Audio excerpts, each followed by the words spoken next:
योगी सरकार में ढहता नजर आ रहा बाहुबलियों का बल, राजनीतिक दल भी काटने लगे हैं कन्नी। एक दौर था जब उत्तर प्रदेश में भी बाहुबलियों की तूती बोलती थी, उनके सामने कोई चुनावी संग्राम में उतरना ही नहीं चाहता था। समय बदला, योगी सरकार आई, पिछले 7 वर्षों में उत्तर प्रदेश से बाहुबल ढेर होता नजर आया। अब या तो बाहुबली इस दुनिया में नहीं है और जो हैं भी वे भी सलाखों के पीछे हैं। राजनीतिक दलों ने भी बाहुबलियों से कन्नी काटनी शुरू कर दी है। यही वजह है कि इस चुनाव में बाहुबलियों की दखलंदाजी संभवतः न देखने को मिले। यूपी के बदलते हालात पर लखनऊ से नीरज सिंह की रिपोर्ट। पूर्वांचल की राजनीति में 1996 से 2017 तक लगातार 5 चुनावों में मऊ सदर सीट से विधायक बनने वाले मुख्तार अंसारी का दबदबा हुआ करता था। मऊ गाजीपुर के हर छोटे बड़े चुनाव में उसका दखल रहता था।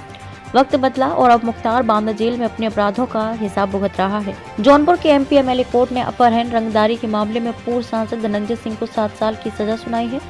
33 साल के आपराधिक इतिहास में पहली बार सजा मिलने के बाद धनंजय सिंह का राजनीतिक करियर संकट में है।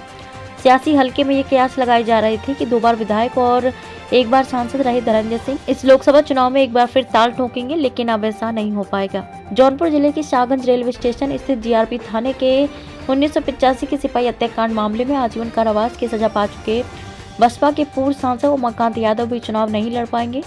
3 बार विधायक और 1 बार सांसद रहे उमाकांत यादव को 8 अगस्त 2022 को आजीवन कारावास की सजा सुनाई थी। इस बार लोकसभा चुनाव में आजमगढ़ में किसी बाहुबली का दखल नहीं होगा। यादव वोटों पर मजबूत पकड़ रखने वाले 4 बार के सांसद और 5 बार के विधायक बाहुबली नेता रमाकांत यादव फतेहगढ़ जेल में बंद हैं। इस बार चुनाव में उनका कोई प्रभाव नहीं रहेगा।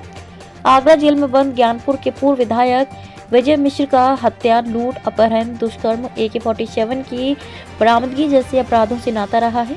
4 बार विधायक रहे विजय मिश्र को वाराणसी की एक गायिका के साथ दुष्कर्म के मामले में 15 साल की सजा हो गई। गोरखपुर बस्ती मंडल के ये बाहुबली हाशिए पर। पूर्वांचल के बाहुबली नेता हरिशंकर तिवारी और वीरेंद्र प्रताप शाही महाराजगंज सीट पर वर्ष 1984 में आमने सामने हुए, लेकिन जनता ने दोनों को नकार दिया। कांग्रेस के जितेंद्र सिंह यहाँ विजयी हुए। कवियत्री मधुमिता शुक्ला हत्याकांड में सजा काट रहे बाहुबली नेता अमरमणि त्रिपाठी ने वर्ष 2009 में जेल में रहते हुए अपने भाई अजीत मणि त्रिपाठी को महाराजगंज सीट से मैदान में उतारा, लेकिन कांग्रेस प्रत्याशी हर्षवर्धन के हाथों उन्हें भी हार मिली।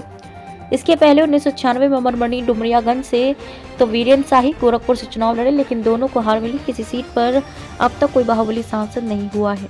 बदायूं में खिसक रही बाहुबली डीपी यादव की राजनीतिक जमीन। नोएडा के मूल निवासी पूर्व मंत्री डीपी यादव से सपा बसपा ने किनारा किया तो राजनीतिक जमीन खिसक गई। बाद में राष्ट्रीय परिवर्तन दल बनाने वाले डीपी यादव ने पिछले वर्ष विस चुनाव में बेटे कुणाल को प्रत्याशी बनाया था।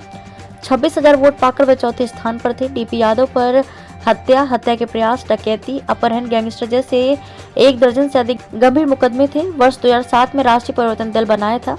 उस समय सहसवान से डीपी यादव और बसौली से उनकी पत्नी उमलेश यादव विधायक बनी थी। इसके बाद किसी सदन में जाने का मौका नहीं मिला। कानून के प्रहार से टूटने लगा राजनीतिक और अपराध का गठजोड़। कानपुर बुंदेलखंड में भी ऐसे कई बाहुबली रहे जो प्रत्यक्ष और अप्रत्यक्ष रूप से चुनाव में सक्रिय रहे। बुंदेलखंड में डाकू ददुआ उर्फ शिव कुमार पटेल ने बंदूक के जोर पर जंगल में भी वोट की फसल उगाई।